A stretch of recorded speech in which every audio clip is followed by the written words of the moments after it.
creo que la mirada de Jesús fue una mirada de te lo dije, Pedro. Más bien yo pienso que la mirada de Jesús fue una mirada de amor, que decía: Pedro, aunque tú me has fallado, yo te sigo amando. Hay una tristeza que viene de Dios cuando pecamos, pero esa tristeza me lleva al arrepentimiento. Pero una vez me arrepiento y pido perdón, ya no debo estar triste. Debo recibir su perdón por fe, porque es un acto de arrogancia no perdonarme cuando ya Dios me perdonó.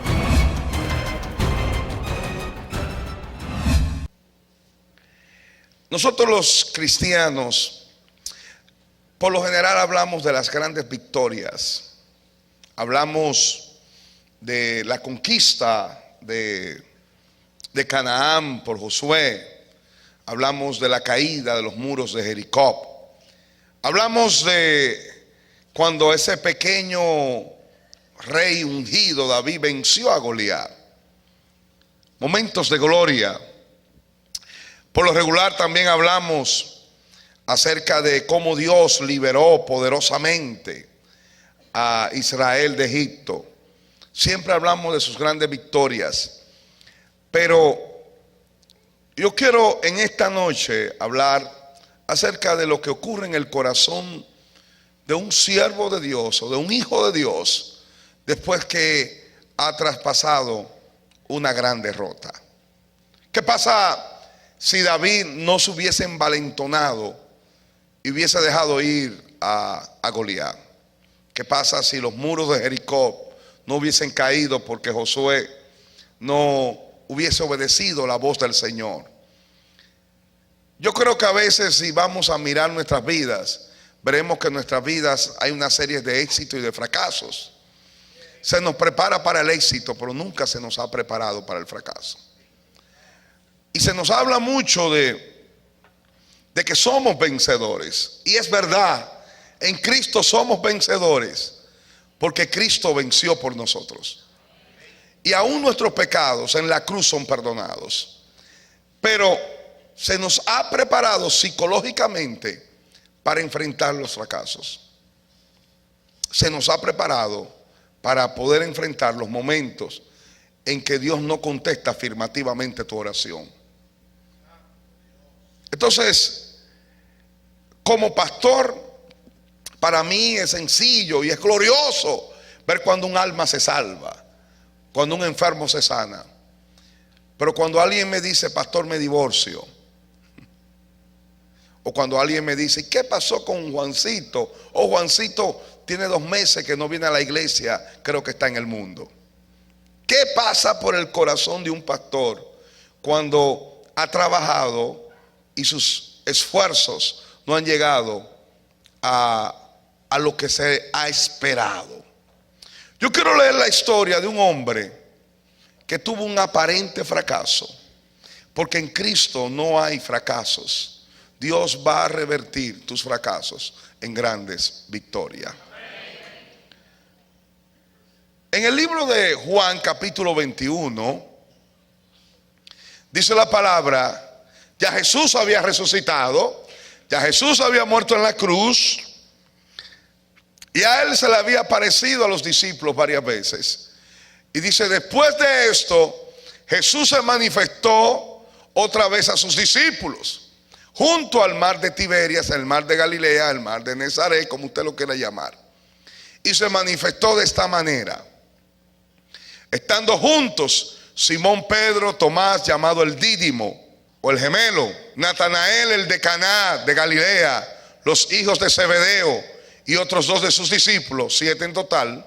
Simón Pedro les dijo: voy a pescar. Ellos le dijeron: vamos nosotros también contigo. Fueron y entraron en una barca, y aquella noche no pescaron nada. Cuando ya iba amaneciendo, se presentó Jesús en la playa, mas los discípulos no sabían que era Jesús. Y les dijo: hijitos, ¿tenéis algo de comer? Y les respondieron: no. Él les dijo: echad la red a la derecha de la barca y hallaréis. Entonces la echaron y ya no la podían sacar por la gran cantidad de peces. Entonces aquel discípulo a quien Jesús amaba, o sea Juan, dijo a Pedro: Pedro, es el Señor. Simón Pedro, cuando oyó que era el Señor, se ciñó la ropa, pues, porque se había despojado de ella, y se echó al mar. Y los otros discípulos vinieron con la barca arrastrando la red de peces, pues no distaban de tierra sino como 200 codos, o sea, más o menos de 100 metros. Al descender a tierra, vieron brasas puestas y un pez encima de ellas y pan. Jesús les dijo: traed de los peces que acabáis de pescar. Subió Simón Pedro y sacó la red a tierra, llena de grandes peces, 153, y aun siendo tantos, la red no se rompió. Les dijo Jesús: venid y comed. Y ninguno de los discípulos se atrevía a preguntarle. ¿Por qué no se atrevían a preguntarle? ¿Tú quién eres? Sabiendo que era el Señor. Vino pues Jesús y tomó el pan y les dio, y asimismo del pescado. Esta era ya la tercera vez que Jesús se manifestaba a sus discípulos después de haber resucitado de los muertos. Cuando hubieron comido, Jesús dijo a Simón Pedro: Simón, hijo de Jonás, ¿me amas más que estos? Le respondió: sí, Señor, tú sabes que te amo. Él le dijo: apacienta mis corderos. Volvió a decirle la segunda vez: Simón, hijo de Jonás, ¿me amas?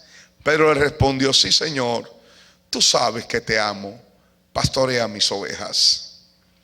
La tercera vez: Simón, hijo de Jonás, ¿me amas? Pedro se entristeció de que le dijese la tercera vez: ¿me amas? Y le respondió: Señor, tú lo sabes todo, tú sabes que te amo.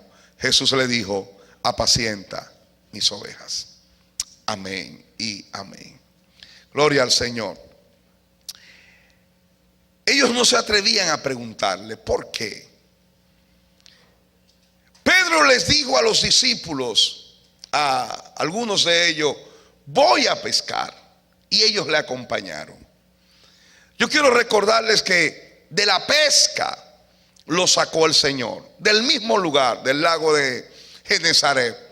Allí el Señor le hizo el llamado a Pedro cuando le dijo: os haré pescadores de hombre. Fue en ese lugar donde el Señor 3 años y medio atrás había hecho el llamado a Pedro: Pedro, deja las barcas, deja las redes, sígueme, porque te voy a hacer pescador de hombre. Pedro estaba volviendo de nuevo al mismo lugar donde Jesús 3 años y medio atrás le había hecho el llamado.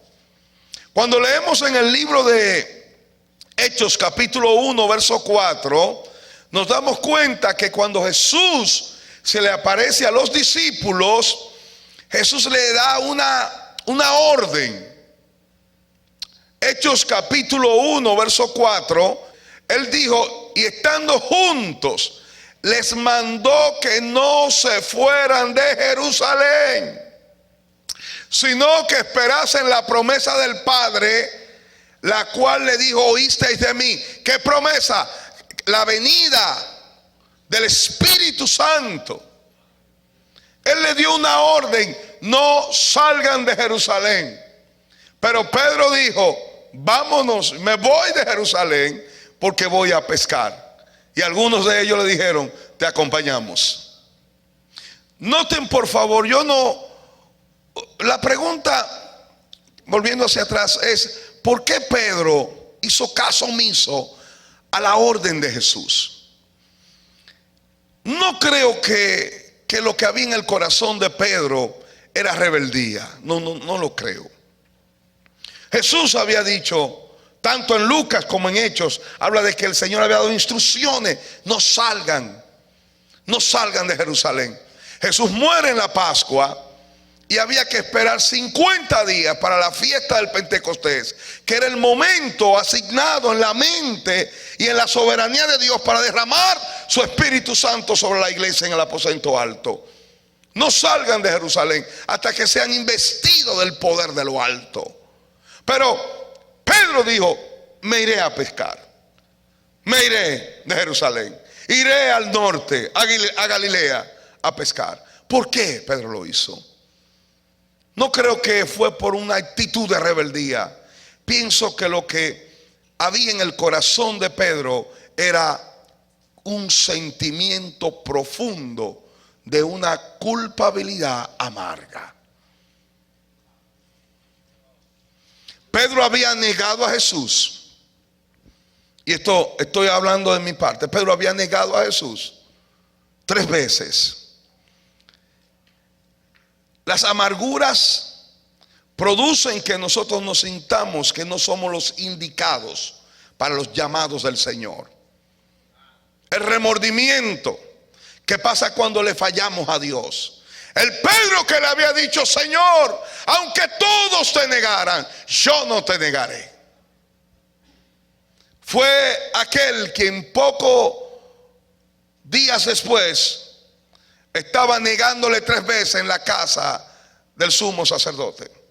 Allí, cuando los soldados encendieron un fuego porque hacía frío y se estaban calentando, delante de una sirvienta, delante de los soldados, Pedro negó 3 veces a Jesús. Y al terminar su tercera negación, dice que miró, y en ese momento Jesús salía y lo miró.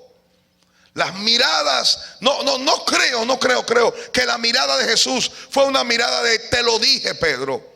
Más bien yo pienso que la mirada de Jesús fue una mirada de amor, que decía: Pedro, aunque tú me has fallado, yo te sigo amando.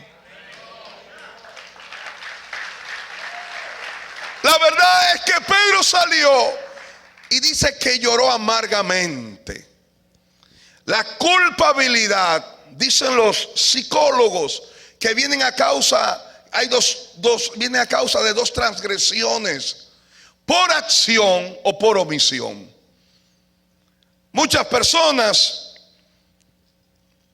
que han perdido seres queridos, he estado conociendo a padres que en un momento dado su hijo o su hija salió a la calle a una fiesta, pero nunca regresó porque tuvo un fatal accidente y murió. Y en ese momento ese padre o esa madre ha sentido un dolor profundo porque dijeron: yo debía haberle dado más amor a mi hijo. Yo nunca le dije a mi hijo que lo amaba, o yo nunca le dije que lo quería. Él tanto que deseaba esto, yo nunca se lo di. Yo nunca, sabe, muchas veces esos remordimientos y esas culpabilidades vienen a nuestra vida, a veces porque sentimos que debimos haber hecho algo que nunca hicimos. ¿Qué pasa cuando una mujer o un hombre se divorcia y hay una relación que se ha quebrado, hay una relación que se ha roto, y al final siente una amargura y tú dices: si yo hubiese sido más amoroso, quizás me faltó comunicación, si yo hubiese sido más responsable, si le hubiese hecho caso a mi esposa o a mi esposo, quizás si yo hubiese pensado, si hubiese consultado. Muchas veces hay un remordimiento por omisión, porque debimos hacer algo y nunca lo hicimos. La Biblia es clara y precisa cuando señala que en el momento en que Jesús estaba en el Gólgota, solamente las Marías, 5 Marías, estaban a su alrededor, y Juan era el único discípulo que estaba cerca del Calvario. Se supone que sus discípulos debían estar al lado del maestro cuando él estaba en la cruz, pero mientras los restantes, Judas estaba muerto o estaba ahorcándose por allá, no sé en qué momento ocurrió, pero lo que sí sabemos que de los 11 restantes, solo Juan estaba ahí. Pedro estaba en un lugar llorando, mientras los restantes 9 o los 8 restantes estaban no se sabe dónde. Yo debía haber estado con el maestro.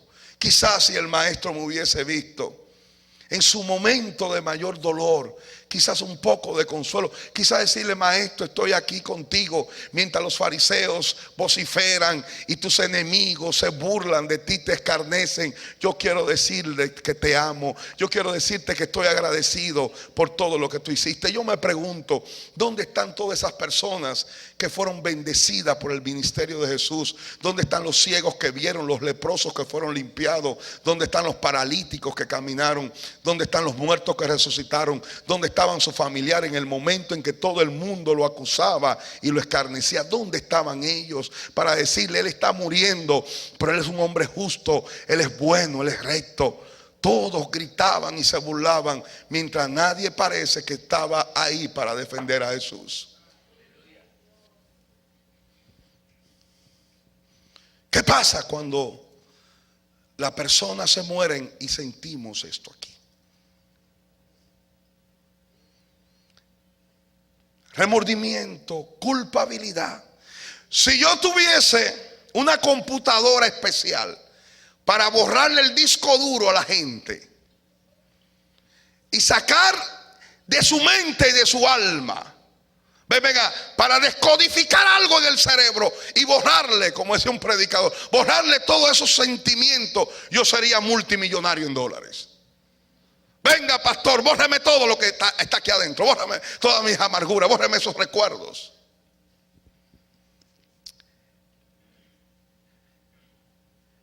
¡Qué silencio! La Biblia habla de una tristeza por el pecado producida por Dios.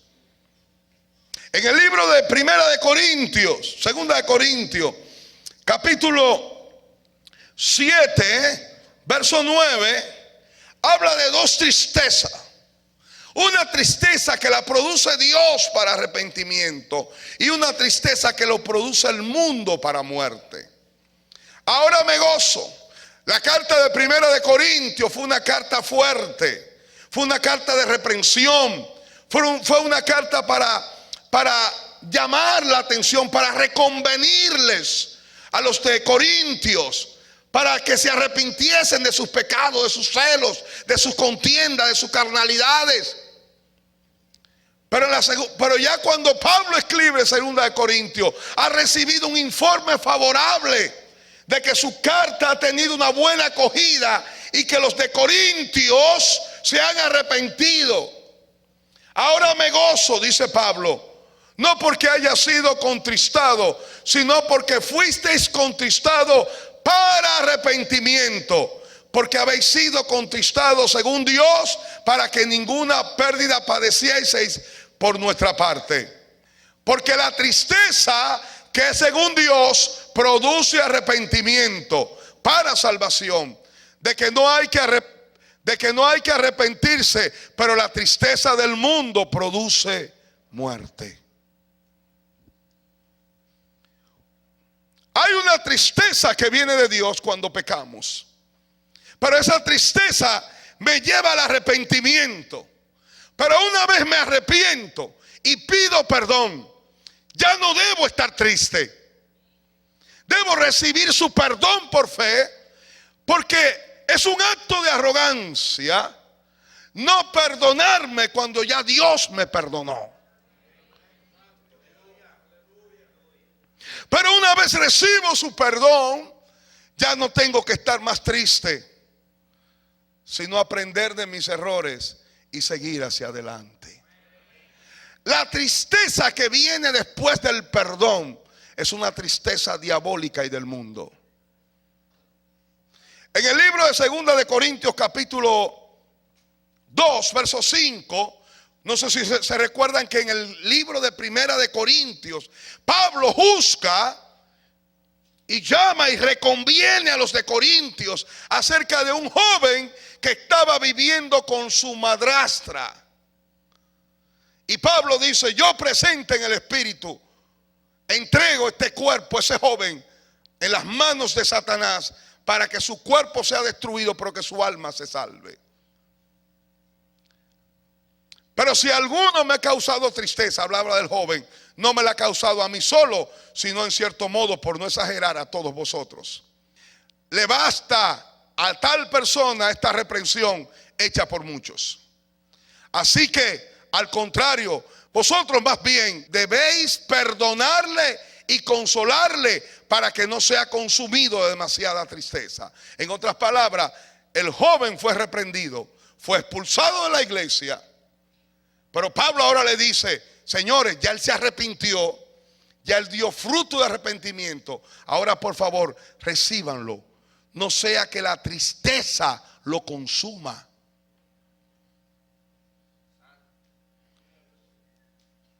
Por lo cual os ruego que confirméis el amor para con él. Si un hermano falla en la iglesia, lo restauramos, lo corregimos, pero no podemos permanecer estableciendo una disciplina de un ostracismo y un destierro espiritual, porque la tristeza lo va a consumir. Y el propósito no es destruir a los hermanos, el propósito es restaurar a los que han caído.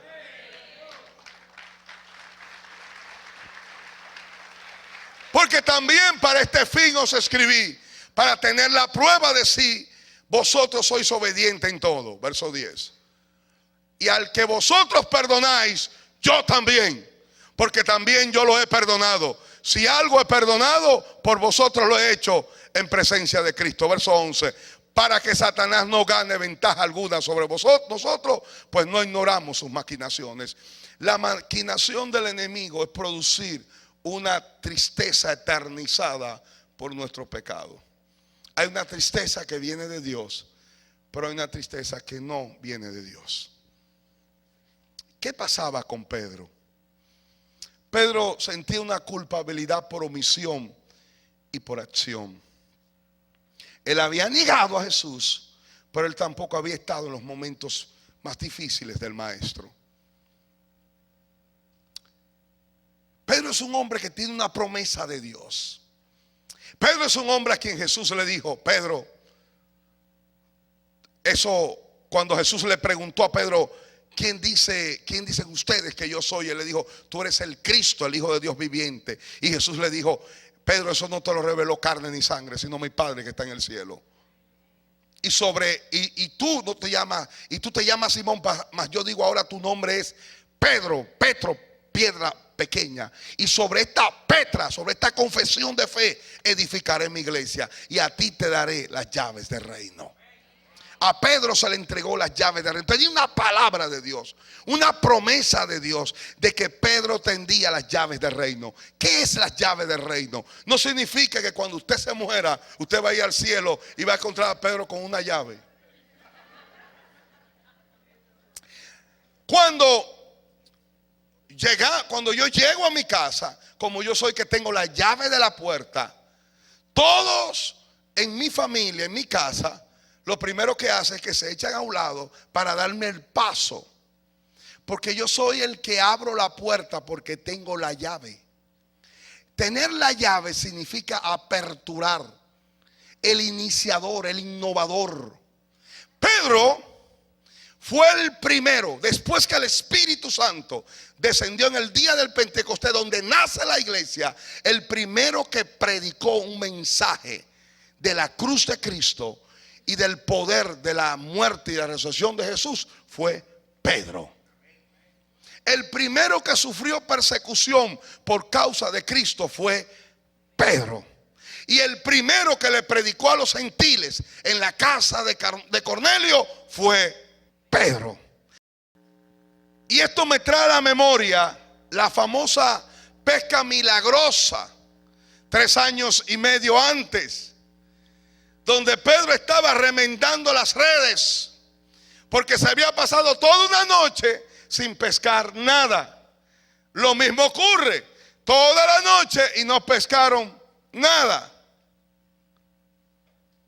Y Jesús llega y le dice: hijitos, ¿tenéis algo de comer? Le dijeron: no hemos pescado nada. Pero al momento cuando Pedro llega, Jesús tiene un pescado frito y un poco de pan. Si no habían pescado, ¿de dónde salió el pez?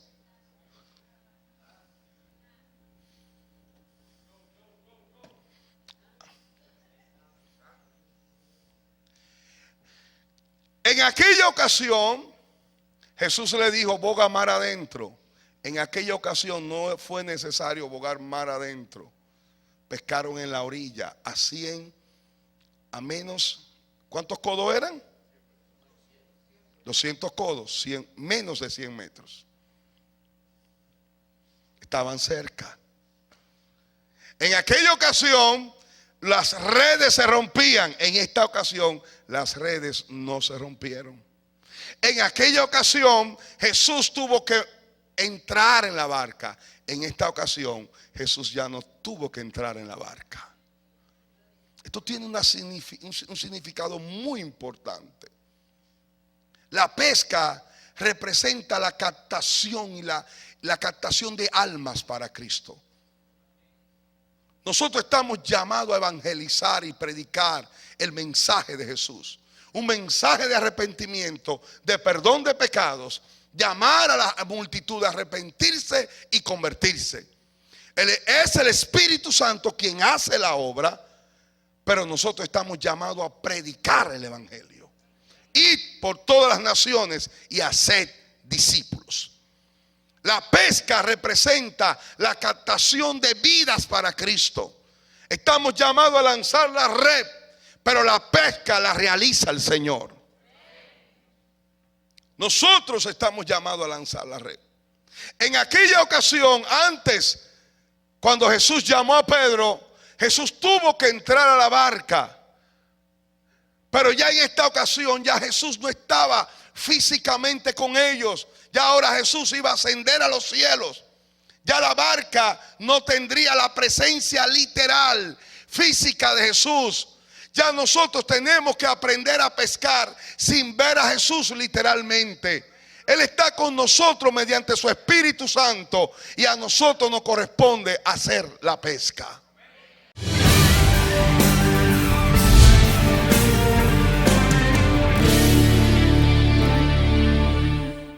Yo soy